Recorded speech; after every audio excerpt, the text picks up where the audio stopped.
Mkuu wa Wilaya Kati Rajab Ali Rajab ameendelea kusikiliza na kupokea kero za wananchi katika juhudi za serikali za kuimarisha maendeleo na ustawi wa jamii. Katika ziara yake ya shehia Ng'ambwa, wananchi walipata fursa ya kueleza changamoto mbalimbali zinazowakabili katika maisha yao ya kila siku. Miongoni mwa changamoto zilizowasilishwa ni upungufu wa ulinzi shirikishi, ukosefu wa fursa za ajira kwa vijana, pamoja na mgogoro wa mipaka ya ardhi kati ya shehia ya Uzi na Ng'ambwa ambao umeendelea kuleta sintofahamu miongoni mwa wananchi wa maeneo hayo. Wananchi hao pia waliomba serikali kuwapatia matenki ya kuhifadhia maji ili kupunguza changamoto ya upatikanaji wa huduma hiyo muhimu. Vilevile waliomba kuongezwa kwa fursa za ajira kwa vijana, kuimarishwa kwa maadili na utamaduni wa jamii, pamoja na kukamilishwa kwa ujenzi wa madarasa katika skuli mbalimbali ili kuboresha mazingira kujifunzia. Changamoto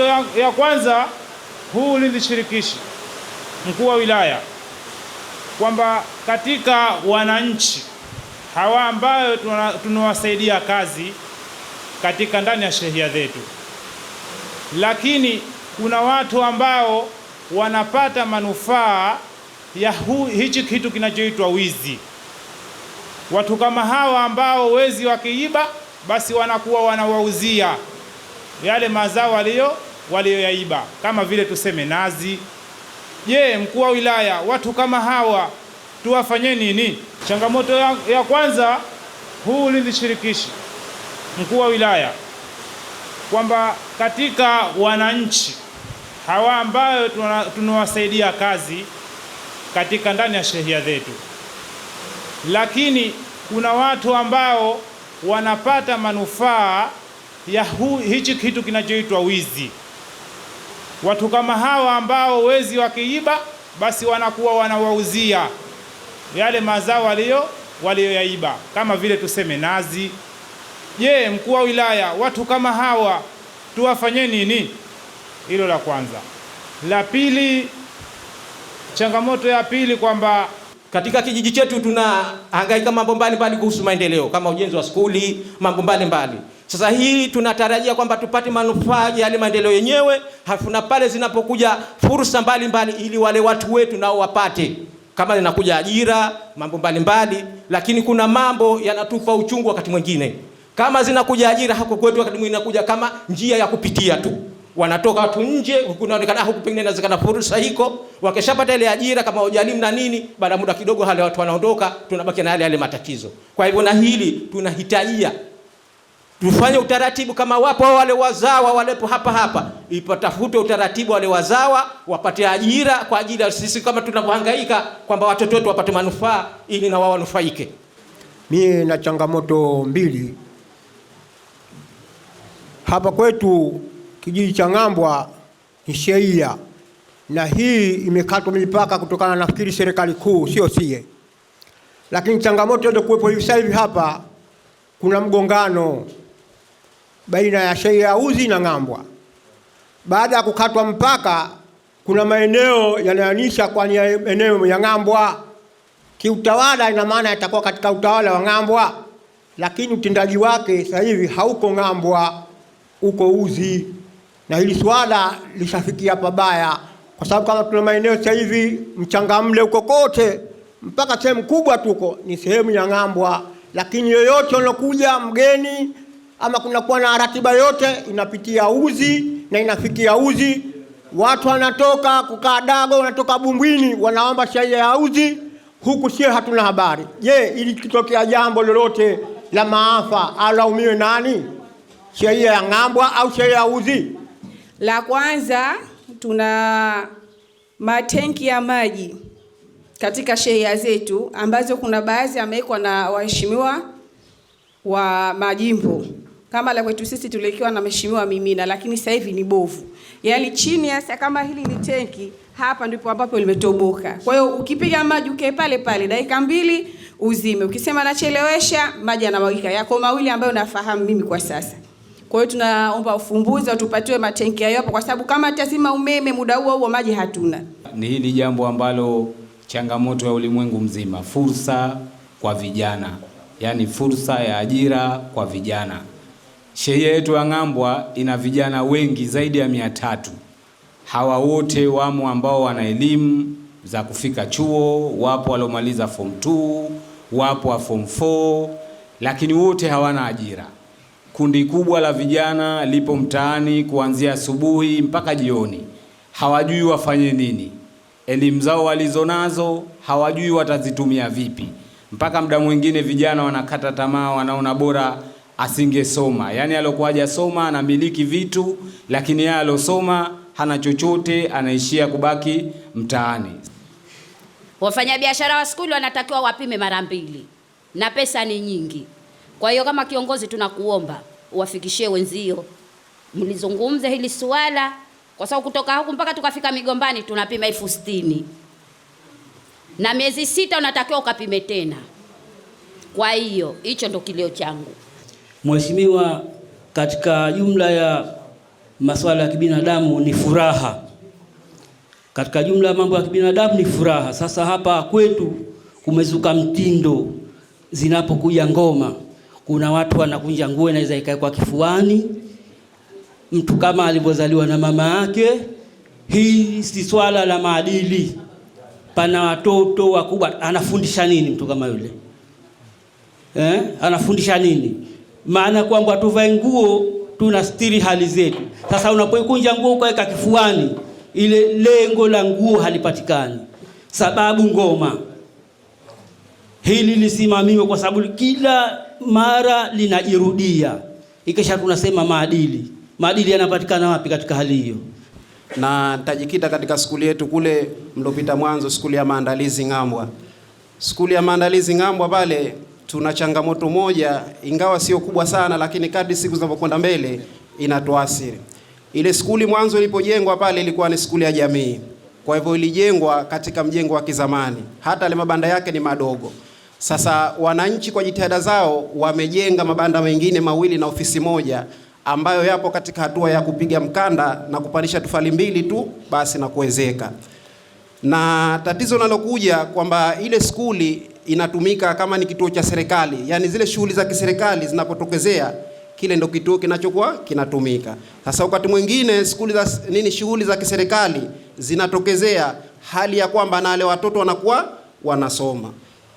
Kwa hivyo mheshimiwa, tunakuomba kwamba hili ulichukue, tumaliziwe ile banda jingine pale ile la skuli, ili zitakapotokezea hizi shughuli za kiserikali watoto waendelee kusoma kule na shughuli za serikali huku zifanyike, kwa sababu tutakuwa tuna mabanda 4 ambayo itakuwa sisi tutatumia 2 na haya mengine yaliyobakia yatatumika katika sekta nyingine. Akizungumza katika mkutano huo, mkuu wa wilaya Kati Rajab Ali Rajab aliwahakikishia wananchi kuwa serikali inatambua changamoto zao na itaendelea kuzifanyia kazi kwa kushirikiana na taasisi husika. Alisisitiza kuwa serikali imejipanga kuhakikisha huduma za msingi zinaimarishwa na maendeleo yanawafikia wananchi wote kwa usawa. Ziara hiyo ni sehemu ya juhudi za viongozi kusogea karibu na wananchi, kusikiliza mahitaji yao na kutafuta suluhisho la changamoto zinawakabili kwa lengo la kuharakisha maendeleo ya kijamii na kiuchumi katika wilaya Kati. Lakini anasema baadhi ya muda wanaweza kuja kituo cha polisi kama ndio operation, kuna kesi ya kituo baadhi inafikia mpaka muda kituo kinafungwa hapana askari. Kituo chetu kwa hiyo ndio tulichukue tuweze kuona utaratibu tunafanyaje. Kituo kile kimejengwa kwa ajili ya kuwa na walinzi ili tusaidie katika hili eneo. Lakini jingine ni ombi la kupatiwa kituo cha zimamoto. Rafiki kamanda wa zimamoto upo, uweze kulibeba hili Kisiwani huku, maana lazima nako tuweze kufikiria kuweka hicho kituo. Napotokea ajali zitokee sehemu gani, ambazo mjini au itokee Marumbi, inakuja kuzima moto huku ni mbali sana. Kwa hiyo nafikiri nako ni jambo zuri kama nataka nizungumzia, kuona ndo tulichukua kwa ajili ya kulifanyia kazi. Lakini pia unasema kuna watu wananufaika na vitu, ananufaika na kitu cha wizi kwenye criminal, maana ni conspiracy. Maana huyo ni mwizi. Huyo ka conspire. Unajua kwenye vitu vya criminal, inapotokezea shida, mtu kaiba mtu kaiba, lakini aloiba labda wewe kuna nyundo tu umetoa ili aweze kuvunja ule mlango. Kwa hiyo kuna mtu katoa nyundo, umeenda umevunjwa, vimechukuliwa vitu. Baada ya kuchukua kuna mwingine katoa chumba chake vile vilivyoibiwa vikafichwe, yani kwenye criminal, au wote ni kosa lao hili ni wezi. Kwa hiyo kuna Hassan Mrisho wale amezungumza kuhusu mipaka ya shehia, uzi na ngambwa. Nafikiri mipaka, serikali kuu ndio yenye mamlaka ya kukata mipaka. Shehia gani inaishia wapi? Maana sio nyinyi watu wa ngambwa mseme shehia yetu inaishia wapi. Maana serikali ndio inasema shehia ya ngambwa itaishia hapa. Na tunaona kila baada ya miaka 10 zinafanyika review kwa ajili ya kuweza kuhakikisha kwamba maana kama kuna changamoto, lakini pamoja na serikali kukata, kuna mapendekezo yanatoka kwenu nyinyi, kwa sababu serikali inakuja kwa ajili ya kuhakikisha kwamba inaweza kupokea kutoka kwenu. Kwa hiyo mipaka ya ngambwa na uzi ipo. Nilikuwa namuuliza hapa shehe, beacon hasijawekwa? Akanambia zimewekwa. Sasa kama beacon zimewekwa, huyo ambaye yeye yuko uzi analazimisha lazima eneo hili libakie, maana ni eneo la ngambwa au kwenye mipaka, lakini anasema lazima baki kwa la uzi. Hiyo si sahihi. Kwa hiyo sheha, simamieni mipaka iliyowekwa na serikali. Si shamba, si mjini. Watu wote kukicha, kila mmoja anatoka mbio. Hakuna mume wala mke. Kwa hiyo watoto wanahitaji kuangaliwa. Fact, wanahitaji kuangaliwa. Kweli ni jambo zuri. Fikiri mkikaa kwenye mipango yenu mkilipanga vizuri, lakini matenki ya maji, Mheshimiwa diwani wetu kalijibu vizuri, lakini mheshimiwa, pamoja na matenki nafikiri hicho kituo cha Tutu yani inawezekana. Sababu kwa kuanza sidhani kama tunahitaji kituo kikubwa sana. Kwa inawezekana tukaanza nacho pia, yani tuangalie kwenye mipango kazi yetu. Akangu Hafidh yeye amesema ziara zenu tushakuzoeni, mnakuja mkitoka hapa ndo shughuli imeisha. Fursa za ajira, nafikiri mikopo imezungumziwa vizuri na mstahiki. Vijana watanufaika vipi na utalii? Mimi kwenye hili naomba niwaambie tu, wakazi wa shehia hizi mbili za uzi na ngambwa, sasa hivi tunazungumza na wakazi wa ngambwa, sio chenu hichi tumeshakiwekeza kwa asilimia kubwa kuuzia wawekezaji hasa kwenye sekta ya utalii. Kwa hiyo manake fursa ya utalii haiko mbali sana ndani ya kisiwa hiki. Yani as soon as possible utalii utakuwa mkubwa sana ndani ya kisiwa chetu. Kwa hiyo hili tusisubiri serikali ituandae kwenye hili. Naomba niwaambie tu, sije ukakaa hapa mkoa wilaya anaweza kusomesha watoto wawili kwenye utalii ndio mmemaliza. Kwenye hili tusisubiri serikali ituandae. Kwenye hili tujitayarishe sisi ambao tumekaribisha. Utalii tushaukaribisha sababu tushawauzia huko Pwani kote. Hakuna mwenye ardhi Pwani. Kote mshakuuza. Kwa hiyo hao mliowauzia watawekeza huko mahoteli yao, nyumba za kulala wageni na vitu vingine. Kwa hiyo maana yake wao au wageni watahitaji huduma, na huduma kama ni fursa, maana hizo ni fursa ambazo nyinyi tunatakiwa sasa tuzikimbilie. Vijana wetu, watoto wetu wakajipange kwenye hayo maeneo, tusije kulalamika na hizo pia nazo utalii umekuja, lakini fursa wanakuwa watu kutoka nje. Wanakuwa kutoka nje kwa sababu sisi hatuna. Nafikiri ni vizuri. Sasa watu mnafanyaje? Watu maskini mnapima shilingi 60 kwa mara mbili. Shida nini? DMO au na dauli hiyo. Na medical check nafikiri hizo. Kwa sababu kama ni mazizini ni medical check. Sio? Ndio tunapima pale wote pale. Nataka kusafiri ama upite pale. Sasa hiyo nafikiri tutala tuichukue tuone changamoto, kwa sababu kwa mtu anauza mbatata zake pale za shilingi 5,000 halafu ambaye akalipe shilingi 60,000 kila miezi 6. Kwa pengine baada ya miezi 6 60,000 hajatimiza. Hiyo faida ajilia kupata ya kupimia. Hiyo faida hajapata. Kwa hiyo nafikiri acha leo mama tulichukue tuwaulizie wenzetu. Yaani kuna shida gani? Ukisha hata mara moja basi wangetokea, nafikiri ingekuwa natosha. Lakini mambo ya technical, kwa nini we mara mbili, nafikiri watu afya wanajua zaidi. Kwa hiyo nafikiri wacha tulibebe. Sheikh wetu Hamisi Bakari ametukumbusha kuhusu sala, na sasa muda sala tayari, sio tumekumbushwa sasa tumezarau. Kwa tumalizeni kikao tukasalimu. Sasa shehe wangu, muda umefika. Sija kama tuko kwenye mkutano wa mkuu wa wilaya tunambisha mio mzigo wenu nyote. Maana mimi nakwenda sababu nilokuzuieni msende kusalia. Kwa hiyo muda wa sala umefika. Kwa hiyo tunamaliza kikao kwa ajili ya watu kwenda kupata ibada. Nafikiri jambo zuri. Swala la maadili mzee ametugusia, mzee Suleiman Muhammad, lakini na kina mama mnavaa vijora mnatukunjia, mnavikamata kifuani hapa. Jatana kusudia nini? Maana mshango vikushanya kote, mkikushanya hapa, maana yuko chini ndo hakipo hicho. Au sio? Afisa utamaduni upo hapa. Kwenye ngoma zako nasikia mpaka saa 4 za usiku uzo watu wankesha huko. Sasa vibali sheha na afisa wa utamaduni. Kwenye maeneo ya vijiji kama haya, lazima tukubali na mila na silika za wananchi kwenye vijiji chao. Kama anahitaji ngoma iwe mwisho saa 12, mwisho saa 12. Kuna vijiji hakupigwi ngoma kabisa. Ukenda Tumbatu halipigwi beno, hampigwi usharo. Wamekubaliana Tumbatu nzima haipigwi beno, na haipigwi. Kule zikri tu, harusi zikri mazikri. Lakini na kina mama mnavaa vijora, mnatukunjia, mnavikamata kifuani hapa. Jatana kusudia nini?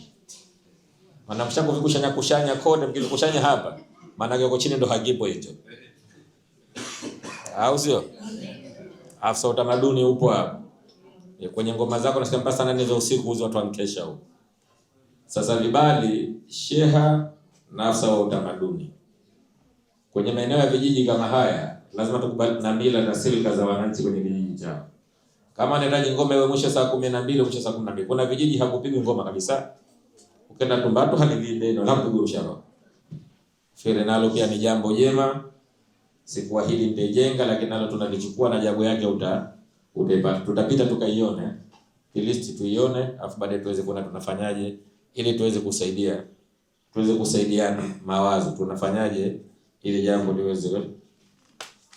Tembelea YouTube channel yetu VOP Online TV kwa habari moto, subscribe kisha bonyeza alama ya kengele ili kuwa wa kwanza kupata taarifa zetu. Usisahau kulike, kucomment na kushare. VOP Online TV.